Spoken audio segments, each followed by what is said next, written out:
Olá, pessoal do nono ano. Sejam muito bem-vindos a mais uma aula de biologia com o tio Felipe, tá certo? Essa semana a aula de vocês será gravada, tá bom? Próxima semana nós retomaremos com as aulas ao vivo, online, tá bom? Então, hoje eu trouxe um tema extra, tá certo? Esse tema também não está no livro. Depois eu vou disponibilizar para vocês material, vai estar disponível para vocês material sobre esse conteúdo, tá? Que eu estou passando para vocês hoje, já que não tem no livro. Eu vou passar para vocês, tá certo? O conteúdo de hoje se chama Biologia da Conservação.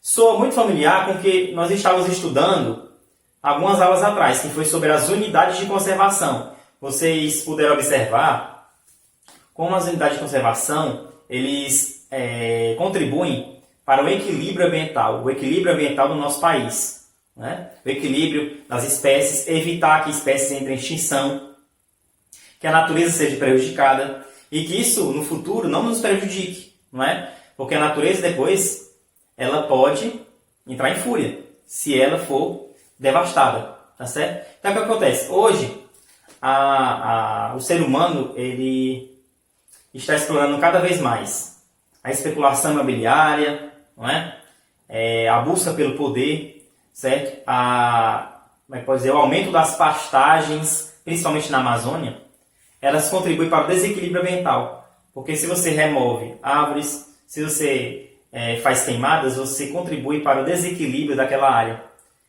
Provoca o quê? A extinção de espécies.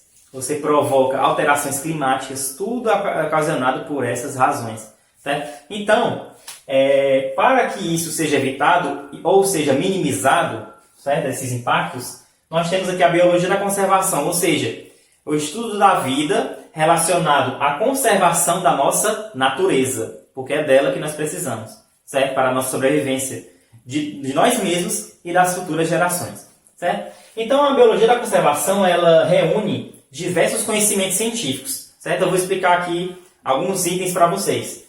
Como, por exemplo, ecologia, vocês viram nas últimas aulas, não foi? Sobre o que é. Ela estuda a relação entre os seres vivos e o meio ambiente, as interações, as relações ecológicas, relações harmônicas, relações desarmônicas, ela estuda tudo isso. As cadeias alimentares está dentro desse contexto, certo? Temos aqui o estudo da antropologia, é a ciência que ela estuda a relação do homem com a natureza, agora especificamente do homem, não só dos seres vivos em geral, do homem especificamente, como o homem se desenvolveu, certo? É o estudo do homem com a natureza, antropologia. Temos aqui também o estudo da genética, vocês também já viram esse ano sobre o que é genética, quem foi o pai dela, quem foi que foi o precursor dos experimentos relacionados à genética, como é que os códigos genéticos são formados, certo? O que isso influi na formação de novos seres vivos. Então, a genética precisa estar presente nos estudos da conservação. A formação de novas espécies tem que estar na genética. Evolução. Vocês também já viram sobre os processos evolutivos. Processo evolutivo do homem, como o homem evoluiu, como foi que os seres vivos surgiram, como é que eles se desenvolveram, entender o que aconteceu no passado, como é que a evolução chegou até esse momento que estamos agora, certo? Então, a evolução é necessária que seja estudada a conservação, porque precisa entender todo o contexto histórico, certo? Relacionado à evolução. E isso começou, vocês sabem, com Charles Darwin, não foi? Quando ele fez a viagem por vários países do nosso planeta para para catalogar diversas espécies e entender, certo? As suas funções na natureza, entender os seus nichos ecológicos, como eles eram formados. Certo? E aqui temos a biogeografia, que é isso. É quando você estuda a vida relacionada, certo? Ao terreno, à região. Como a vida se comporta em determinadas regiões, em determinados relevos. Certo? Como a vida se comporta numa planície, no planalto, como é que ela vai se comportar numa montanha. Você sabe que existem vários aspectos de relevo, não é? Também estuda a questão de densidade habitacional, o que essa densidade habitacional vai interferir, certo? Na natureza, tá bom? Principalmente aquelas pessoas que vivem próximas, né, a locais protegidos, certo?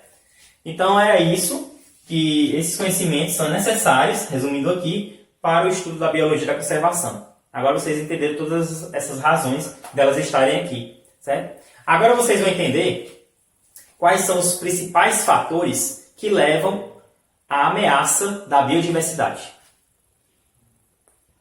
Então vamos lá. Agora eu trouxe aqui para vocês, certo? Quais são os 3 fatores, certo? Que são ameaças à nossa biodiversidade, ou seja, ameaças ao equilíbrio ambiental. O primeiro deles é a perda de habitat. Como você sabe, a perda de habitat ele pode levar à extinção de algumas espécies. Por quê? Essa perda de habitat é considerada de que forma? Quando você faz queimadas, quando você faz desmatamento, você está tirando, você está destruindo, certo? A moradia desses seres vivos. Então eles podem morrer muitas vezes queimados, certo? Eles podem acabar indo para as estradas e acabar morrendo atropelados. Tudo isso por causa do desordenamento nas regiões nativas, nas matas. Então isso é considerado perda de habitat. Ou seja, o ser vivo que era acostumado ao local de habitat dele, ele tem sua área reduzida. Ele tem como se sua moradia encolhida. E aí ele vai o quê? Procurar outros lugares para sobreviver. Muitas vezes, esses animais vão procurar o quê? As cidades. Às vezes, por que aparecem aqueles casos de onças ou alguns outros animais aparecem nas ruas das cidades, às vezes, principalmente de interior?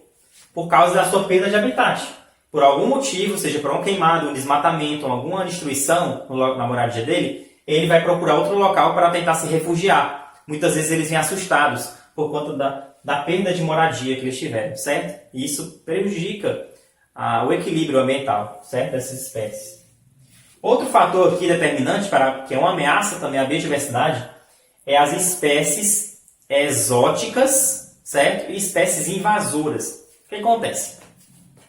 Quando você coloca uma espécie que ela é nativa de uma região, vamos dizer que você introduz uma espécie que é lá da Ásia e coloca ela para procriar aqui na América, vamos dizer assim, certo? Então vocês sabem, são 2 ecossistemas completamente diferentes, o asiático e o americano, certo? Então essa espécie asiática, ela vai provocar o quê? Um desequilíbrio ambiental, porque ela vai competir com as espécies nativas, ela vai contribuir para a morte das espécies que vivem aqui, certo? E também ela vai o quê? Muitas vezes destruir a alimentação desses animais que vivem aqui, certo? E competir com elas, certo? Por que acontece? Porque não vai ter nenhum predador para ela. Como ela está num habitat diferente dela, não vai ter ninguém que possa controlar essa espécie. Porque onde ela vive lá na Ásia tem predador para ela. Agora aqui na América não tem. E aí elas vão o quê? Aumentar cada vez mais de tamanho essas espécies exóticas, invasoras, e vão destruir as espécies nativas do ecossistema local, certo? Então isso aqui também é a principal ameaça à biodiversidade, a introdução de espécies exóticas invasoras. E o outro fator aqui que prejudica a nossa biodiversidade é a sobreexploração. O que é isso? Sobreexploração é quando você faz uma caça predatória, ou seja, você faz uma caça ilegal, você reduz um número de uma determinada espécie quando você faz pesca, faz caça de um determinado animal, por exemplo, na água, nos mares, certo? E aí você impede com que esse animal se reproduza. Então, se você só retira esses animais, certo? E você não deixa eles se reproduzirem, uma hora essa conta vai zerar. Essa conta vai zerar e eles não vão mais conseguir se reproduzir e eles vão o quê? Desaparecer. Porque eles foram altamente explorados, certo? Por isso que aqui no Brasil, por exemplo, existem mecanismos, certo, de legislação relacionados ao defeso. O que é o defeso? É a proteção daquela espécie contra a caça e a pesca daqueles animais, certo? Ou seja, num determinado período, os pescadores, por exemplo, eles são fiscalizados, são orientados a não capturar determinadas espécies em um determinado período do ano. Assim, elas vão conseguir se reproduzir e aí nós mesmos vamos ser beneficiados, porque vai sempre ter a oferta desses animais para a gente, nessa alimentação o ano todo, devido ao período dele que foi protegido para que ele possa se procriar e reproduzir. Porque se você caça e não deixa ele se reproduzir, uma hora ele vai desaparecer. Então isso é chamado de sobreexploração, certo? Então deixa eu ver se a gente tem mais algum tempo para tratar aqui. Vamos encerrar hoje com o tema conservação e sustentabilidade. Então pronto, pessoal. Eu falei para vocês sobre as principais ameaças à biodiversidade, não foi? Quais são os efeitos que ele causa na nossa natureza. E agora vamos ver aqui medidas, certo? Que podem contribuir para, como eu posso dizer, a manutenção da nossa natureza, a nossa natureza se manter viva. Quais são os, como posso dizer assim, as ações que podemos fazer para preservar a nossa natureza? Temos aqui 3 exemplos, certo? E na próxima aula que vamos fazer online, se Deus quiser, vamos ver outras ações, certo?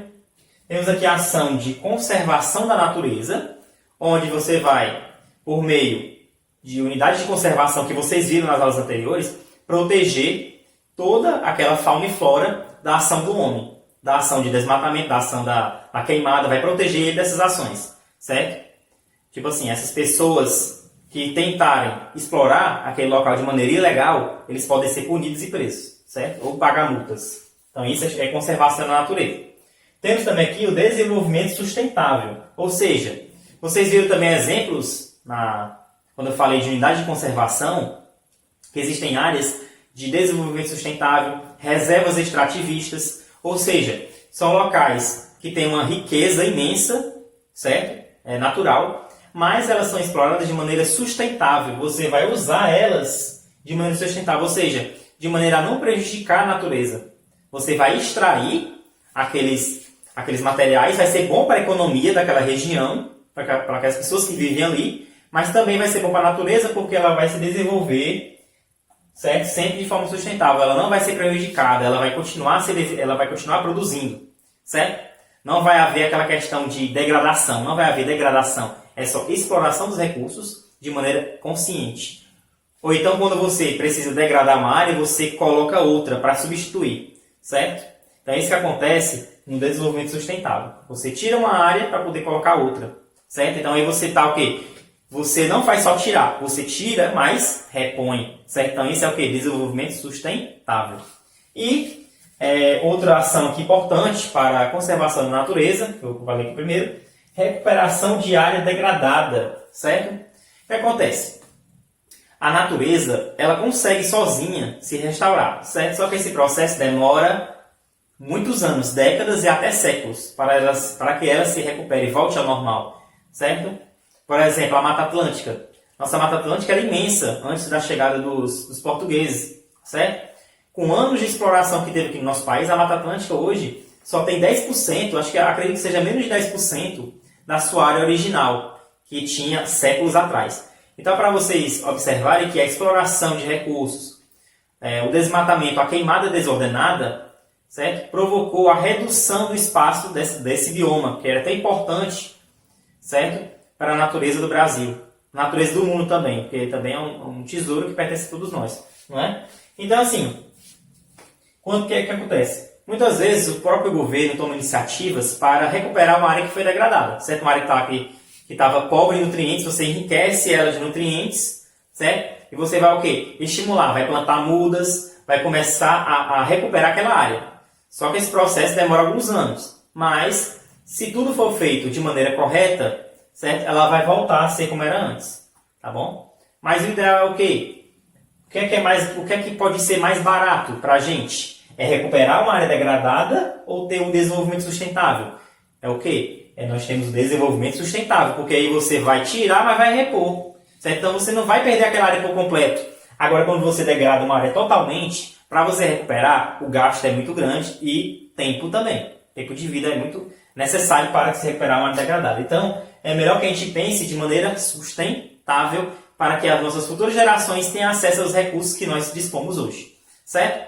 Então, gente, eu vou ficando por aqui, essa foi a aula de hoje. Espero que vocês tenham gostado da aula. A atividade de vocês será no caderno. Eu vou colocar no WhatsApp, no grupo de vocês, e vou colocar também na agenda online o conteúdo para que vocês possam estudar, fazer leituras sobre esses tópicos que eu apresentei a vocês, bem como as questões que vocês terão que fazer no caderno e mandar para mim lá no site da escola para que eu veja quem está fazendo direitinho, tá bom? Então, a gente se vê a gente se vê na sexta-feira, não é? Então, novamente com a nossa aula online, certo? Fiquem todos com Deus e até sexta. Tchau, tchau, gente!